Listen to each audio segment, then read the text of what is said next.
Isang tahimik na umaga, may kape sa mesa, may ilog sa harap. Walang nagmamadali, walang naghahabol ng oras o pangarap. Usapan na walang agenda, walang benta, walang kailangang patunayan. Tahimik lang ang mundo, parang sapat na ang ngayon. Hindi na kailangan ang bukas.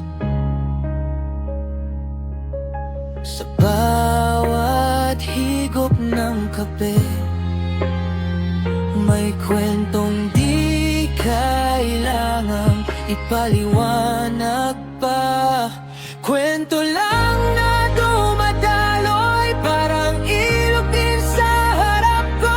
Minsan mabilis, minsan mabagal, pero alam mong may patutunguhan.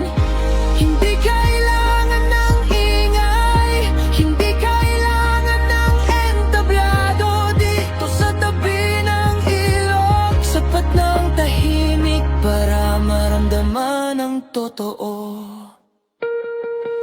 May mga pangarap na di na binabanggit, kasi natupad na pala sa simpleng sandali.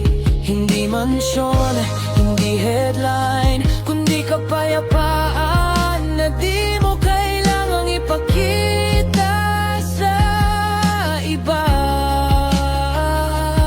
Kung titigil man ang mundo sandali, dito ko gustong maabutan.